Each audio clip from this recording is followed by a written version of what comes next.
Today is Unit 8, Day 4, Lesson 4. And this lesson is going to all be about proving that shapes are parallelograms. So, um, how we're going to do this is these formulas that you've learned in the past, they're not going anywhere, and we're still going to use them. You still need to know them. Distance formula, midpoint formula, and slope formula. Now, each formula is going to help us discover different things about shapes in order to prove that they're parallelograms. First, distance formula, we're talking about the length of either the sides or the diagonals. So if opposite sides are congruent in a parallelogram, you're going to use the distance formula in some cases to see how long the sides are. Same thing with the diagonals. So anytime you're trying to find length or the space between 2 points, you're going to use a distance formula. The midpoint formula is going to be used to determine mainly to determine whether diagonals bisect each other or not, or also the coordinates of the midpoint of a side. So to find the midpoint of one of the sides. And slope formula is going to be used to determine whether opposite sides are parallel. So if they're parallel, they need to have the same slope.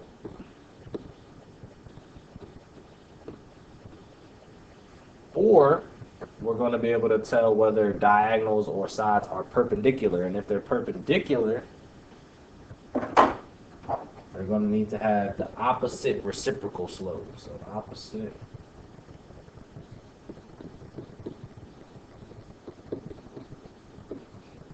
and reciprocal. So that just means you have to flip the slope and make it and change the sign. So for instance, if we had a slope that was 2, 3, the perpendicular slope of that would be -3/2. So opposite, I changed the sign, and then reciprocal, I flipped it. Now you're going to use these three formulas primarily to prove whether shapes are parallelograms. So if we look at this first problem, the bottom of your page, we are trying to say whether ABC is scalene, isosceles, or equilateral. Now, all those terms have to do with the sides of a triangle. Equilateral is 3 sides or all the sides are the same. Isosceles is 2 of the sides are the same, congruent.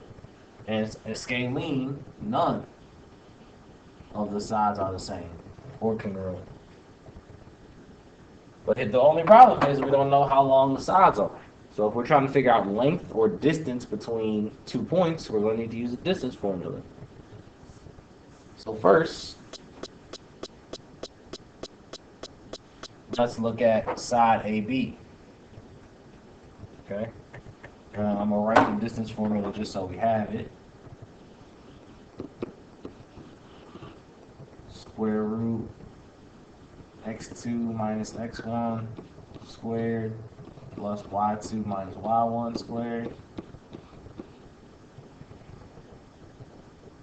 Now we're going to use the formula and plug in the points that were given. Now let's do AB first.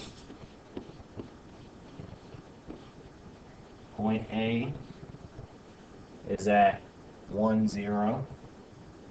0, 1. Point B is at 4, 4. So now to find the length of AB, we need to plug all that in. So we got 4 minus 0 squared plus 4 minus 1 squared. That's going to be the same as 4 squared plus 3 squared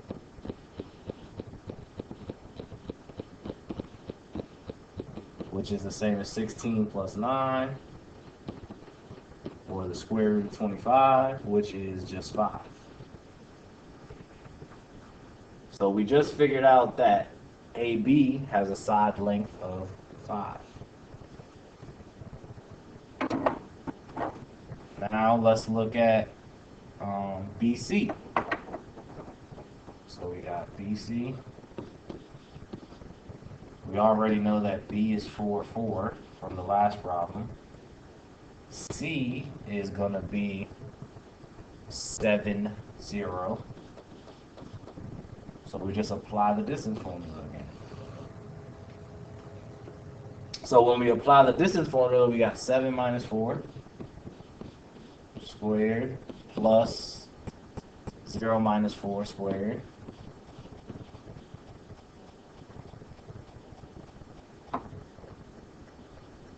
And that's going to be the same thing as 3 squared plus negative 4 squared,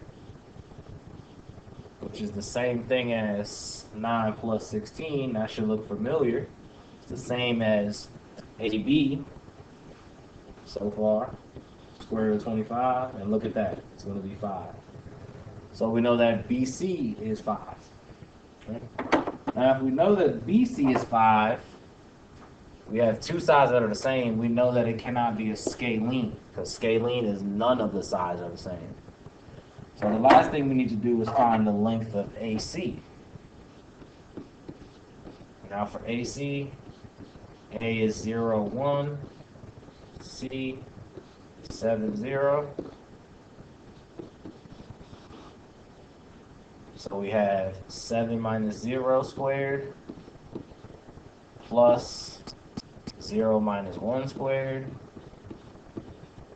That's going to be the same thing as 49 plus 1, or the square root of 50. Okay. So now we have side AC, square root of 50, or 7.1. We know that that one is not the same as the other two, but we have two sides that are the same. So that means it can be equilateral, so that just leaves us with isosceles.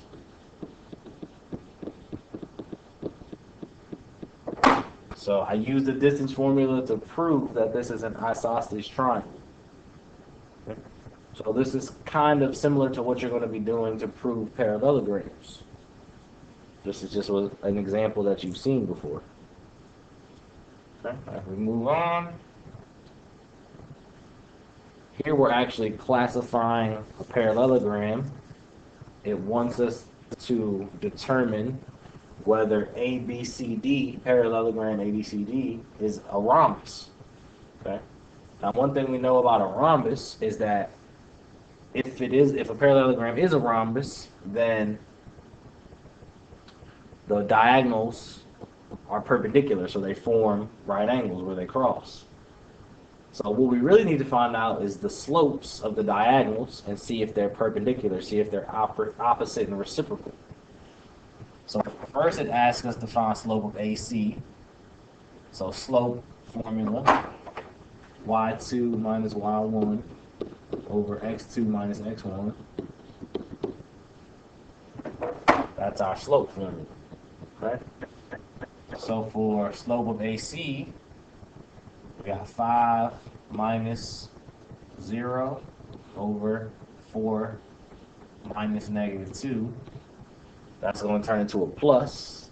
So we got 5 over 4 plus 2, or 5 over 6. So the slope of AC is 5 over 6. Now we can look at the slope of BD. We would have 1 minus 4 over 2 minus 0. So that would be negative 3 over 2. Now if you look at the two slopes, they're not the same, and they're also not opposite reciprocal. So because the slopes aren't opposite reciprocal, that means that this could not be a rhombus, because for a rhombus, the slopes would have to be the same numbers flipped, reciprocal, and the sign would have to be different. So for this one, we say no, because the slopes are not perpendicular.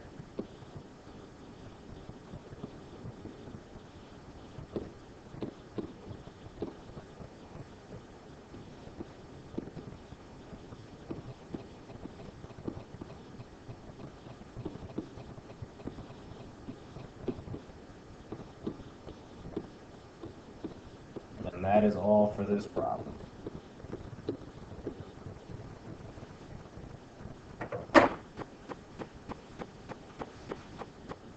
Moving on, we have some proofs. Okay. Now the thing that's going to be helpful for parallelograms, proving parallelograms, is going to be always having a diagram. So we got parallelogram ESGH. Again, remember you have to go either in a clockwise or counterclockwise direction. Don't zigzag. With diagonals EG and HF. Okay. So the first statement is our given. Reasons given, so that means we got the parallelogram with diagonals.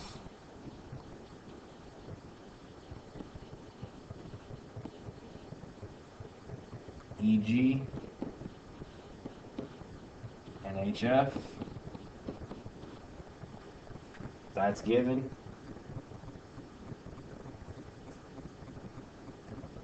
Now, one thing we know is that the diagonals of a parallelogram bisect each other. So that means that the two pieces of each diagonal are going to have to be the same. So this piece and this piece, and this piece and this piece. Now, one thing that we're missing right now is a way to name those pieces separately, and that's because we need to label the midpoint. So if you look at the problem, we're going to call that K, point K. So if the diagonals of a parallelogram bisect each other, that's the same thing as saying EK is congruent to GK, and HK is congruent to FK. So all those pieces are the same. Then it says EF is congruent to GH. So we got EF and GH. Now, since we know that this shape is a parallelogram, we know that those two sides have to be congruent because they're opposite. Because that's what the definition of a parallelogram is. So opposite sides are congruent. That's just the definition of a parallelogram.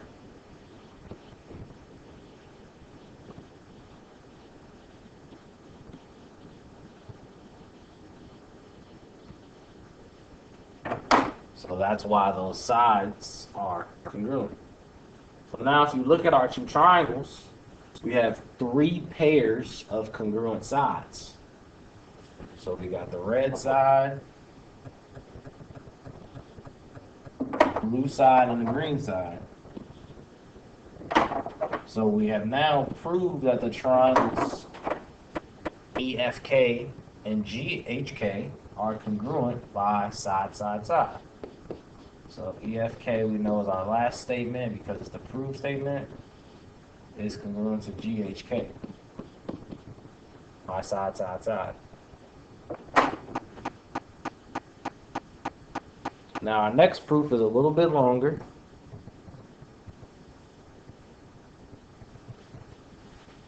Some similar ideas. One thing that we can always start off saying right away, we can say the given statement and the first reason is given, and we can also, the last statement has to be the proof statement. So down at number 9, we're trying to prove that ABCD is a rectangle.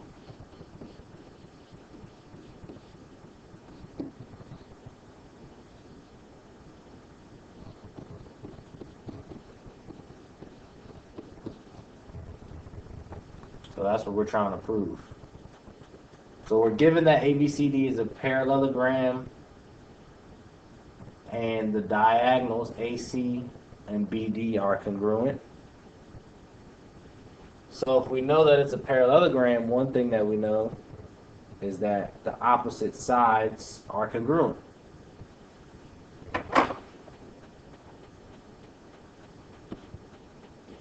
AD and BC are congruent, and also AB and DC are congruent. So the first thing we know is that the opposite sides are congruent to each other. So we got AB is congruent to DC, and AD is congruent to BC.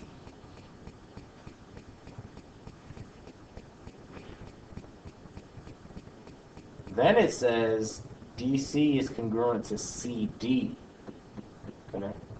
Now DC and CD are the same, so we know that that's the reflexive bound.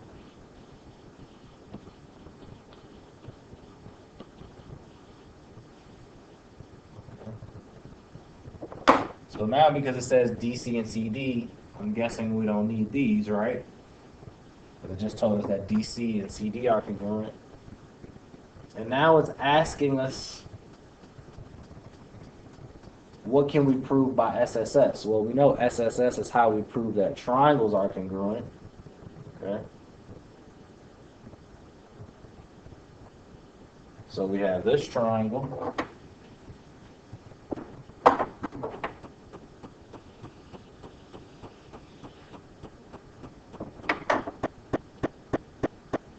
ADC, and we have this triangle.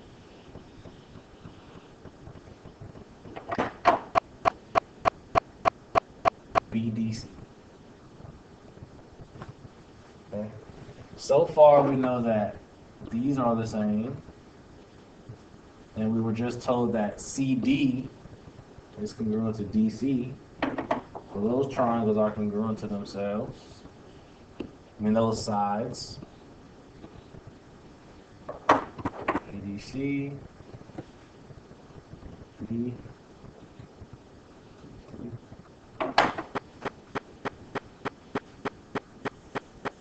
And if you look back at our statements, it tells us that the first statement tells us that AC is congruent to BD. So that gives us our third side. AC is congruent to BD. So now we have proved that triangle ACD is congruent to triangle BDC by SSS. Statement 5 says ADC and BCD are supplementary. So we're talking about these two angles.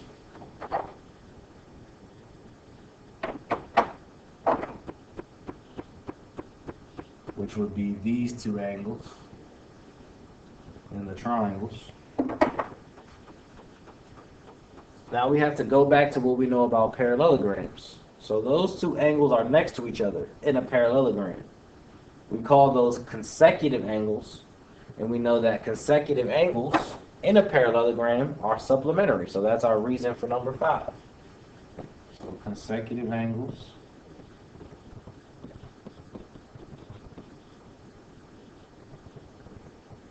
are supplementary, which means adds up to 180 in a parallelogram.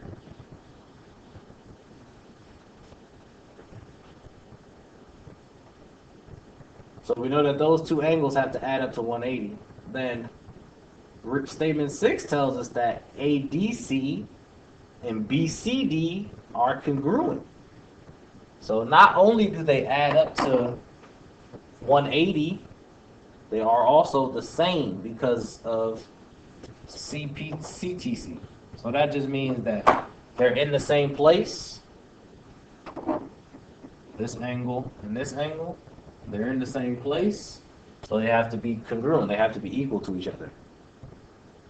Now the only way that could be true is that if they could be the same and add up to 180 is they have to be the same number.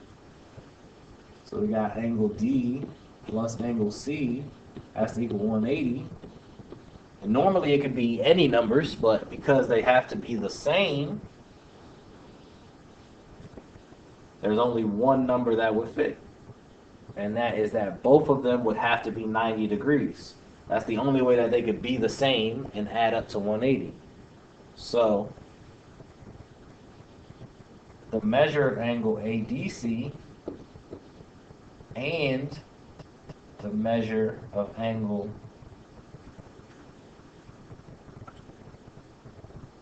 BCD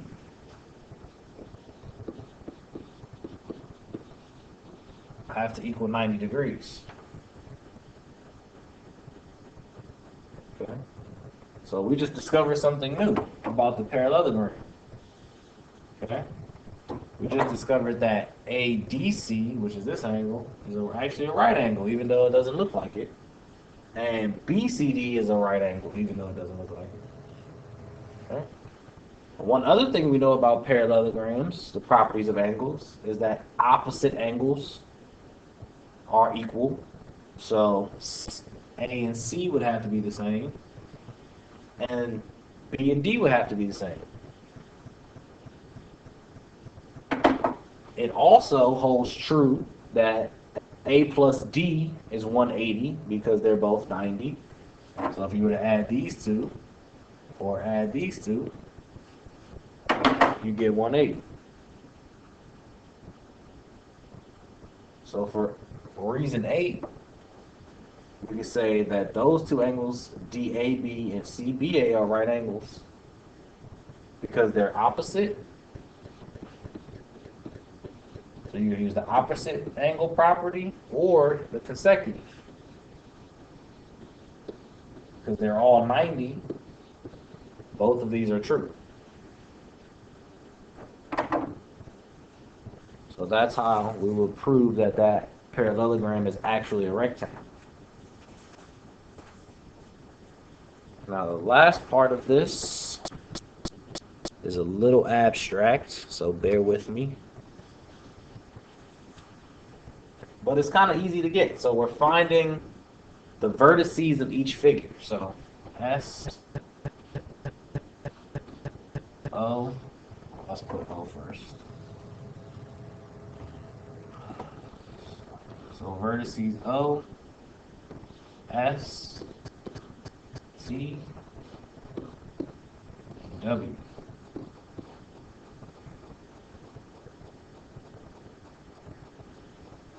It says the rectangle with a base of B, so from here O to W is B, and also from S to T is B, and the height of H.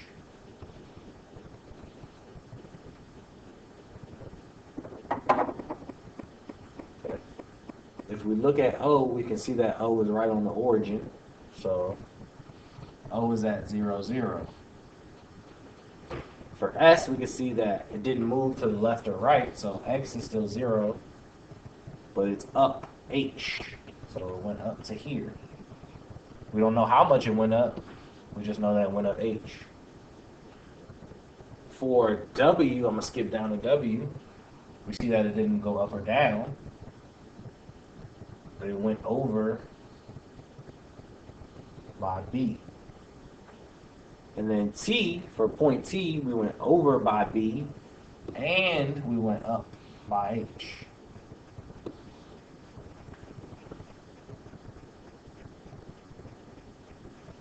Number 2 is going to be similar, except all the sides are A, because it's a square. So it's going to be either up A or over A, or both. So the origin would be the same, 0, 0. S would be 0 because it didn't move left and right for X, and then up A.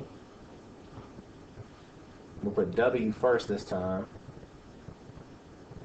We know it's 0 because it didn't go up or down for Y, but it went over by A, and then T is just going to be over A and up A, so it'll be both.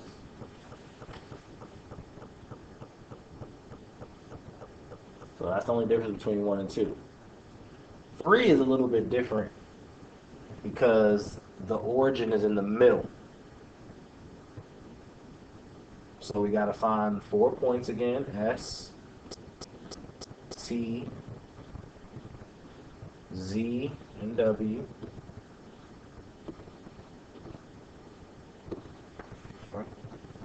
The one thing we know is that every side is B. So from S to Z is B, and from W to Z is B. And the same thing is true with the other two sides. Right? If we look at S though, if we're starting at the origin, we went over to the left, not a whole B, but a half of B. We didn't go the whole thing, we only went half. So S would be negative B divided by 2 for the X direction, because we went to the left, so it has to be negative. And then the same thing for going down. We didn't go down a whole B, we only went down a half B, but we went down, so it has to be negative. So it's negative B divided by 2. Now for T, if we start at the origin, we went left, so it's negative, half of B again. But this time, instead of going down, we went up to T. So that's going to be positive B over 2. Now if you look at Z,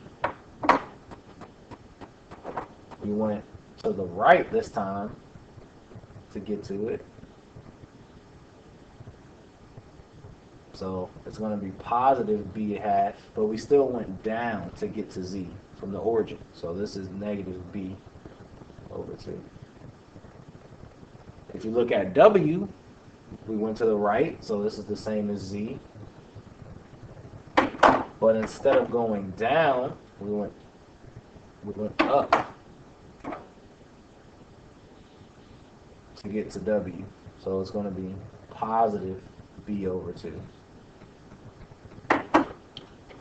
So really, if you remember the signs of your quadrants, that'll kind of tell you whether it needs to be negative or positive. This is the positive quadrant. This is the negative positive quadrant. This is the negative quadrant. And finally, this one is the positive negative quadrant. So if you look, the letters kind of match up. T was negative positive. S was negative negative. Z was positive negative. And W was positive positive. So that's kind of what tells you what the signs are going to be. On the next page, you can skip number 4 because it doesn't give us enough information for our purposes. But I want you guys to try number 5 and number 6, and then you can also do number 7 at the bottom. What additional piece of information do you need to verify that that's a rectangle? So I want you guys to do number 7, number 5, and number 6 on your own. If you need help, you can always ask. And I am done with this video.